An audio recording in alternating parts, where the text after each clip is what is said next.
سے امام حسین ہے۔ اس دور میں کہ جب انسان کے پاس کتاب پڑھنے کا، تحقیق کرنے کا وقت نہیں ہے، اور ہماری قوم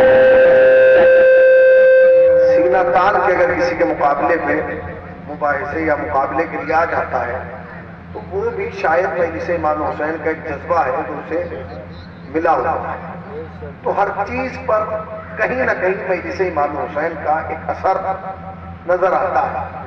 اس کی ایک خاص وجہ یہ بھی ہے کہ جن گھرانوں میں، جن خانوادوں میں اور جن آغوشوں میں ہم نے اور آپ نے تربیت پائی ہے، اس میں والدین نے ہمیں یہی سکھایا ہے کہ گھر میں خوشی ہو تو مجلس ہونا ہے، گھر میں غم ہو جائے تو مجلس ہونا ہے، تم بیمار ہو تو مجلس ہونا ہے، تم شفا پا جاؤ تو مجلس ہونا ہے، تمہارے حالات اچھے ہوں تب بھی مجلس ہونا ہے، تمہارے حالات بگڑ جائیں تب بھی مجلس ہونا ہے۔ خالی یہی نہیں، یہ بھی بتایا ہے کہ اگر تمہارے گھر سے جوان کی بارات جائے تب بھی مجلس کرنا ہے، اور جوان کی میت جائے تب بھی مجلس کرنا ہے۔ اور ایک لفظ کہوں، شاید یہ لفظ بنیاد مجلس بن جائے کہ خالی یہی نہیں بتایا، ہمیں والدین نے یہ بھی بتایا ہے کہ اگر تمہارے پاس گھر نہیں ہے تو گھر پانے کے لیے مجلس کرو، اور اگر حسین گھر دے دے تو شکرانے کے طور پر مجلس کرو۔ ایک صلوات پڑھے پر محمد وآل محمد پر۔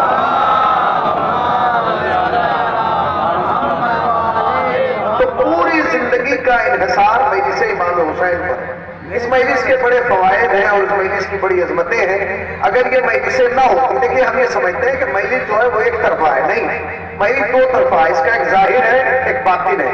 یہ مجلس ہی ہے جو ہمیں بتاتی ہے کہ حق کیا ہے اور باطل کیا ہے، رونگ کیا ہے اور رائٹ کیا ہے، اندھیرا کیا ہے، روشنی کیا ہے، تاریکی کیا ہے، اجالا کیا ہے۔ اب ایک لفظ ہو، اگر یہ مجلس نہ ہوتی تو دنیا کو یہی نہ پتہ چلتا کہ قاتل کون ہے اور مقتول کون ہے، ظالم کون ہے اور مظلوم کون ہے۔ یہی مجلس ہے جس نے دنیا کو بتایا کہ علیہ السلام اور ہے، رضی اللہ اور ہے۔ صلوات پڑھیں پر محمد وآل محمد پر۔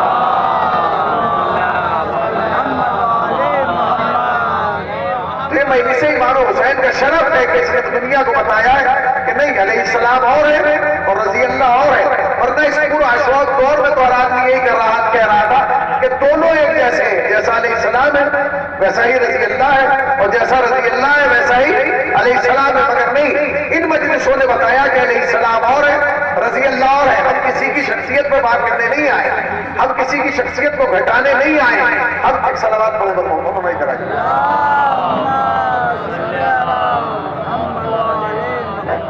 ہم کسی کی شخصیت کو گھٹانے نہیں آئے ہیں، ہم ایسا نہیں ہے کہ کسی کے قد کو پست کرنے آئے ہو، نہیں، ہم تو بتانے آئے ہیں کہ علیہ السلام اور ہے اور رضی اللہ۔ جڑے رہیے آپ، تاکہ بات آہستہ آہستہ اپنی منزل تک پہنچ جائے۔ یہ مجلسی کا شرف ہے کہ دنیا کو پتہ چلا علیہ السلام اور ہے، رضی اللہ اور ہے۔ ورنہ سب کہہ رہے تھے کہ نہیں، سب علیہ السلام اور رضی اللہ ایک جیسے، نہیں بھائی، فرق ہے، علیہ السلام اور ہے اور رضی اللہ اور ہے۔ میں ایک لفظ میں فرق بتانا چاہتا ہوں۔ دیکھیے علیہ السلام اور رضی اللہ میں فرق یہ ہے کہ وہ جتنے افراد جو نبی کے دروازے پہ آ کے سلام کر رہے ہیں وہ سارے رضی اللہ ہیں۔ نہیں پہنچی آپ، وہ جتنے افراد جو نبی کے دروازے پہ آ کے سلام کر رہے ہیں سارے رضی اللہ ہیں، اور وہ جن کے دروازے پہ نبی جا کے سلام کر رہا ہے سب علیہ السلام۔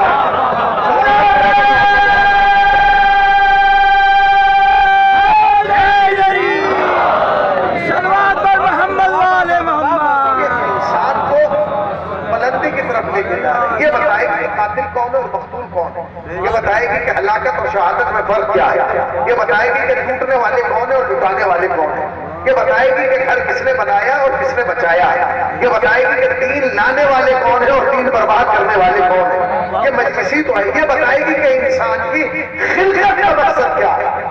یاد رکھیے گا، پروردگار عالم نے پوری کائنات کو بنایا ہے، سجایا ہے، سنوارا ہے، مگر اگر افتخار کیا ہے تو حضرت انسان کو کیا، کسی اور میں نہیں کیا۔ آپ پہ افتخار کیا، آپ پہ ناز کیا، اور اس میں ایسا ناز کیا کہ قسمیں کھا کھا کے تمہاری خلقت کا تذکرہ کیا۔ لقد خلقنا الانسان فی احسن تقویم، ہم نے انسان کو خلقت کے بہترین معیار پر پیدا کیا۔ اب اس سے بہترین معیار خلقت کوئی اور ہو ہی نہیں سکتا تھا کہ جس کی بات کی جائے، نہیں، سب سے اونچا کسے بنایا، اور خالی ایسے نہیں کہا پہلے 4 قسمیں کھائی اس کے بعد یہ بات کی تاکہ تمہیں یقین پیدا ہو جائے۔ تین کی قسم، زیتون کی قسم، طور کی قسم، بلد امین شہر مکہ کی قسم، کہ ہم نے انسان کو احسن تقویم پر پیدا کیا. اور یاد رکھیے گا اس نے پیدا کر کے تمہیں آزاد نہیں چھوڑا ہے. ایسا نہیں ہے کہ آزاد چھوڑ دیا, نہیں, اس نے پیدا کر کے جب تمہیں صحن کائنات میں کھڑا کیا تو تمہارے سر پہ لقد کرمنا بنی آدم کا تاج رکھا, تمہاری کمر میں احسن تقویم کا پٹکا باندھا, تمہارے قدموں میں اشرف المخلوقات کی نالین پہنائی, تاکہ جب تم صحن کائنات میں کھڑے ہو تو کائنات کا قد پست نظر آئے, تمہارا قد بلند نظر آئے. اللہ چاہتا ہے اس کی کو ختم کر دو, اس کی کو ختم کرو, اس کی کو ختم کرو, اس کو یہ گونجنا نہیں چاہیے. ہاں تو اللہ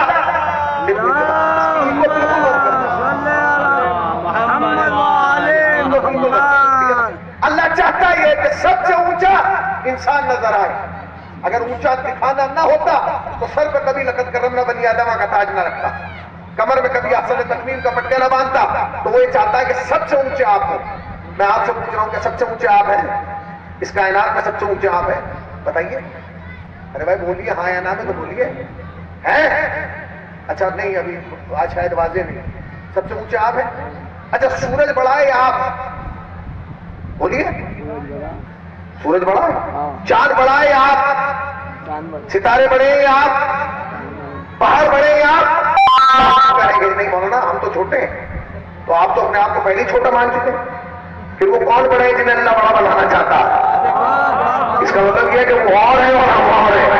اور سنو, انہوں نے اپنی زبان سے نہیں بتایا کہ ہم بڑے ہیں, انہوں نے عمل کر کے بتایا کہ یہ چھوٹے ہیں ہم بڑے ہیں. انہوں نے چاند کے 2 ٹکڑے کر کے بتایا کہ یہ چھوٹا ہے ہم بڑے ہیں. سورج پلٹا کے بتایا یہ چھوٹا ہے ہم بڑے ہیں. ستارے کے دروازے میں بلا کے بتایا یہ چھوٹا ہے ہم بڑے ہیں. سلام علیکم محمد وعلی محمد.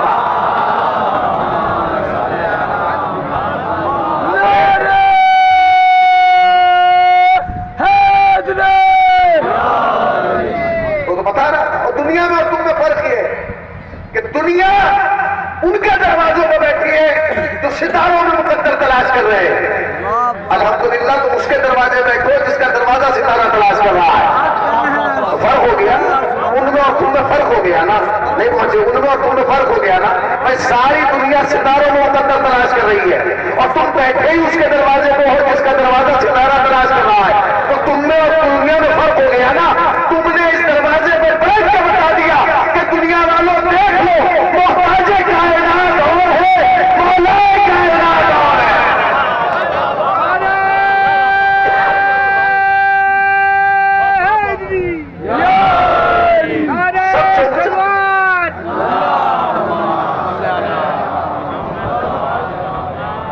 سب سے اونچے اللہ نے انہیں بنایا.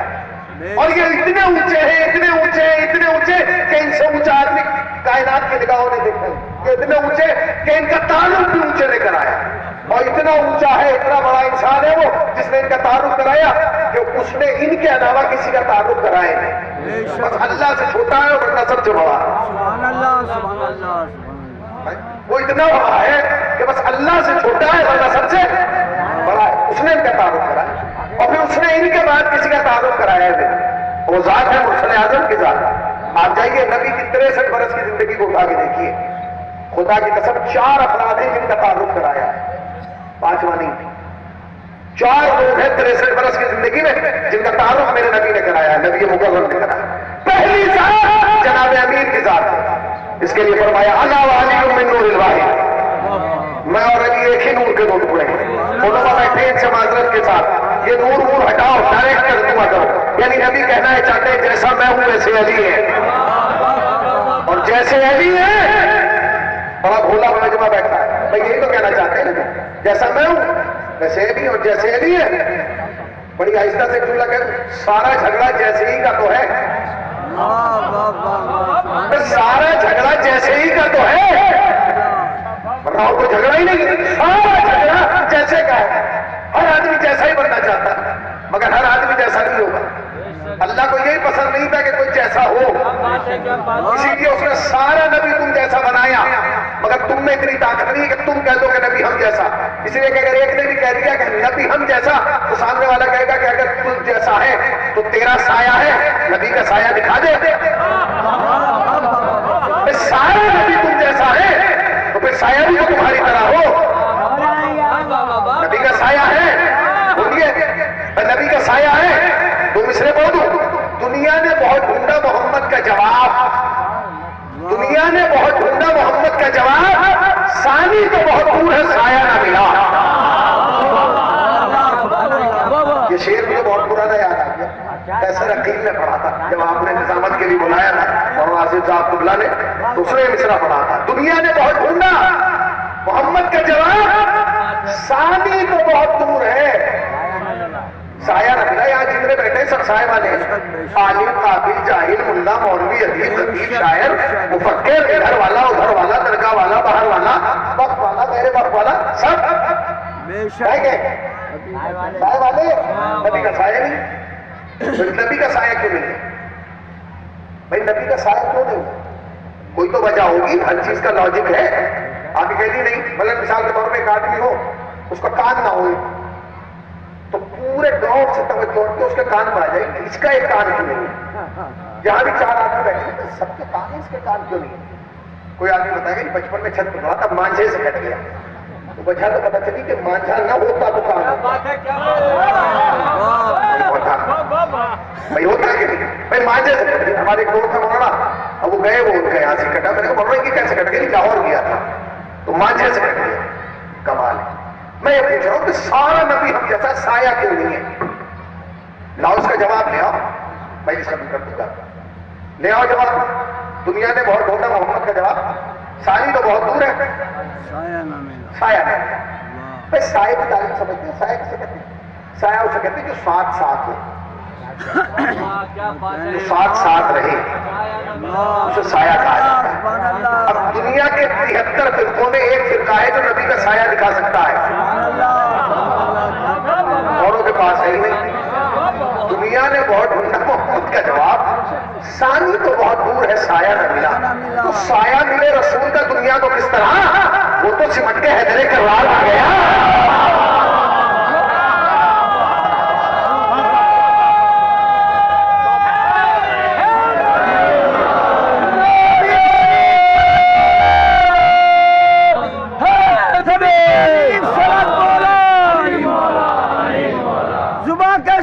دل مولا پھٹی دیوار در مولا، ستارہ جھوم کر بولا، منافق کا لہو کھولا کہ دشمن بھاگ کر بولا، نعرہ حیدری، سلوات پر محمد والے محمد،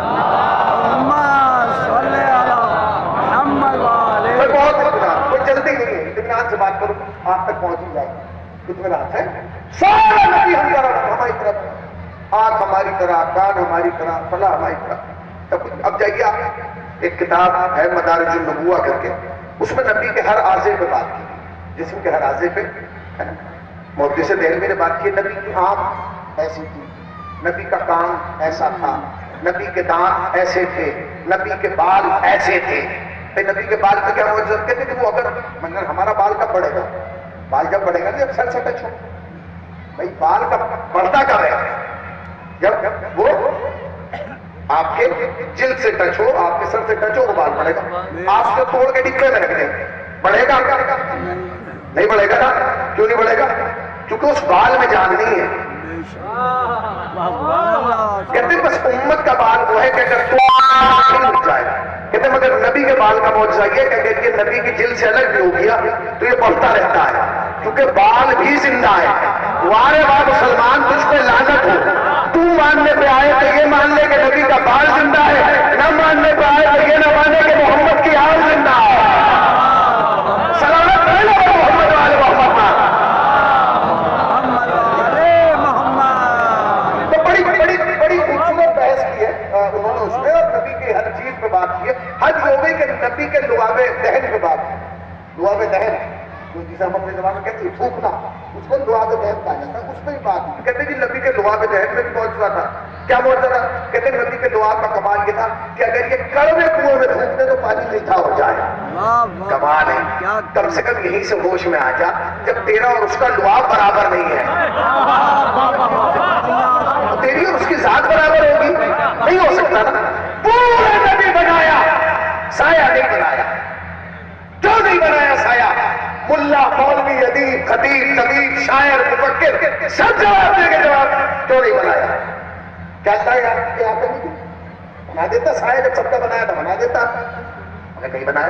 اب اس کے دو جواب. ایک وہ ہے جو علماء عرفان نے جواب دیا، اور ایک جواب ہوا ہے جو علماء اہل سنت نے جواب دیا. پہلے علماء عرفان کا جواب دیا اور جواب کا مزہ لیجیے گا. وہ کہتے ہیں جی اللہ نبی کا سایہ تو بنا دیتا، کوئی فرق نہیں تھا، مگر سایہ اگر بن جاتا تو سایہ میں 3 کمیاں ہوتی. سایہ میں 3 کمیاں ہیں. اب یہ سایہ کی بات ہوگی، آپ کہیں اور نہ چلے جائیں گے. ٹھیک ہے؟ کہتے سایہ میں 3 کمیاں ہیں. اگر اللہ نبی کا سایہ بنا دیتا تو سایہ میں یہ کمی تھی، وہ نبی کے سایہ میں بھی ہوتی. پہلی کمی کیا؟ انہوں نے کہا پہلی کمی یہ ہے کہ سایہ بغیر بتائے پیچھا کرتا ہے. سایہ بغیر بتائے پیچھا کرتا ہے. مطلب عام مجلس میں آئے، آپ آئے، آپ سائے کو نہیں لائے، مگر سایہ بغیر اجازت کے آپ کے پیچھے پیچھے آ گیا. آیا آپ بیٹھے، سایہ بھی بیٹھا. آپ کھڑے ہو جائیں گے سایہ بھی کھڑا ہو جائے گا.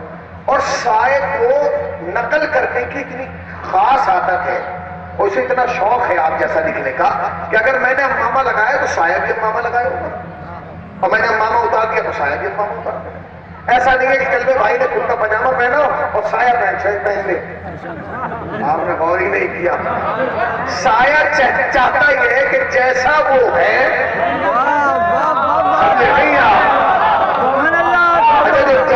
داد دے رہے ہیں وہ ہم سائے تک یہ بات پہنچا دے رہے ہیں. کہنا چاہتا ہوں اس سائے کی سب سے بڑی پرابلم یہ ہے کہ سایہ پیچھا کرتا ہے بغیر بتائے، اور اتنا ضدی ہوتا ہے کہ جہاں آپ جائیں گے میں وہاں جاؤں گا.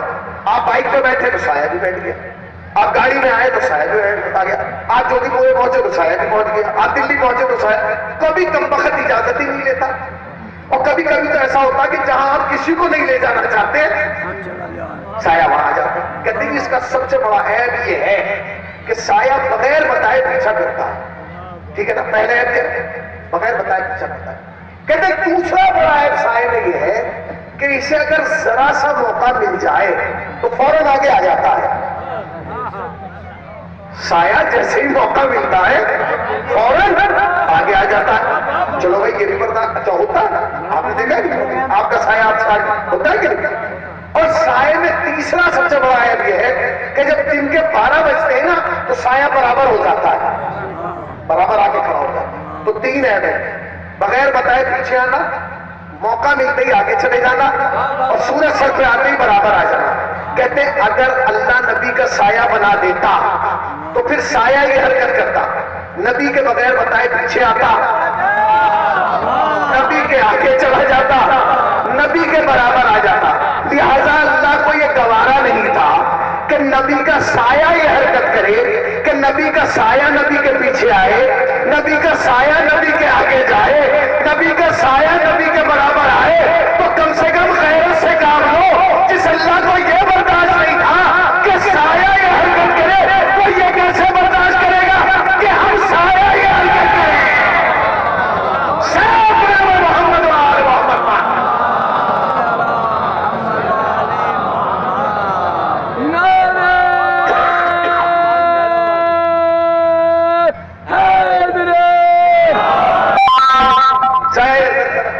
تو سائے میں سب سے بڑی پرابلم یہ کہ آپ آگے بڑھیں گے سایہ آگے بڑھے گا، آپ رک گئے تو سایہ بھی رک گیا.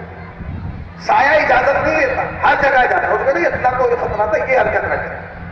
اب ان کا سن لیجیے جواب. جو علماء اہل سنت نے جواب دیا، کیا جواب دیا خدا کی قسم، ایسا تو کوئی جواب ہی نہیں دے سکتا. وہ کہتے ہیں کہ اللہ نبی کا سایہ بنا دیتا، نبی مکرم کا سایہ بنا دیتا، مگر مشکل یہ ہے کہ اگر اللہ نبی کا سایہ بنا دیتا تو صحابہ نبی کا احترام کرتے، سایہ کا نہ کر پاتے. کیا بات ہے، کیا سمجھ رہے ہیں؟ صحابی نبی کا احترام کرتے، سائے کا احترام نہ کر پاتے. یا جتنا مجمع بیٹھا ہے سب اس بات کی گواہی دیتے ہیں. اکثر ہوتا کیا ہے، آپ اپنے باپ کا احترام کریں گے، باپ کے سائے کا احترام نہیں کریں. آپ اپنے استاد کا احترام کریں گے، استاد کے سائے کا احترام نہیں کریں. آپ اپنے بزرگ کا احترام کریں گے، اس کے سائے کا نہیں. کیوں؟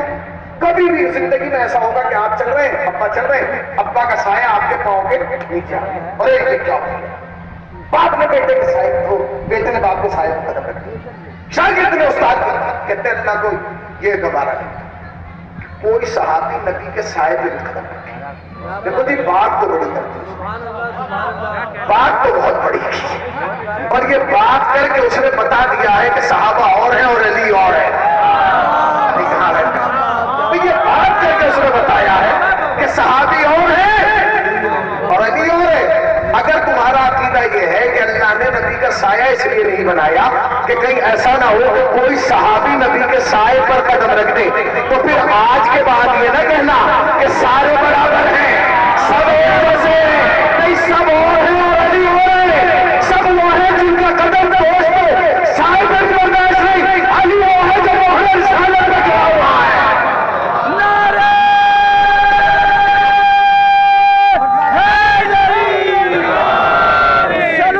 محمد والے محمد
سایہ اور ہے اور نبی اور، اگر اللہ نبی کا سایہ بنا دیتا تو ہوتا یہ کہ مسلمان نبی کے سائے پہ قدم رکھ دیتا۔ اللہ کو یہ برداشت ہے، تو نبی کا سایہ اس لیے نہیں بنایا کہ اگر نبی کا سایہ بن جاتا تو جیسا ہو جاتا۔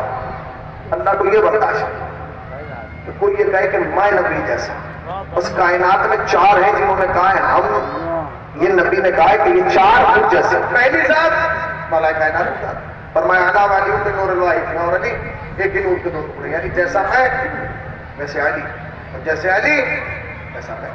پھر فرمایا فاطمہ تو بذات منی، فاطمہ میرا جز ہے، میرا جز ہے، میرا ٹکڑا ہے، میرا حصہ ہے۔ مطلب کیا؟ یعنی جیسا میں ویسی فاطمہ، جیسی فاطمہ ویسا میں۔ پھر فرمایا حسن منی وانا من ہو، حسن مجھ سے اور میں حسن سے ہوں، یعنی کیا؟ جیسا میں ویسے حسن اور جیسے حسن ویسا میں۔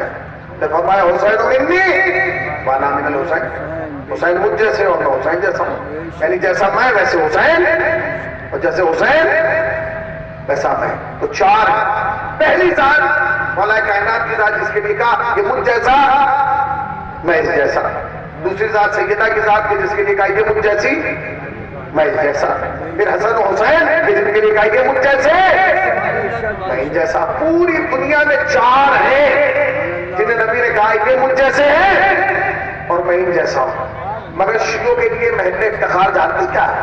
یہ نہیں ہے کہ نبی نے یہ کہا ہے کہ یہ چاروں مجھ جیسے ہیں، نہیں، شیعوں کے لیے افتخار کی بات یہ ہے کہ نبی نے تو بار بار کہا کہ یہ مجھ جیسے ہیں، ان چاروں نے ایک بھی بار نہیں کہا کہ نبی ہم جیسے ہیں۔ ایک صلوات پڑھے کوئی بات نہیں۔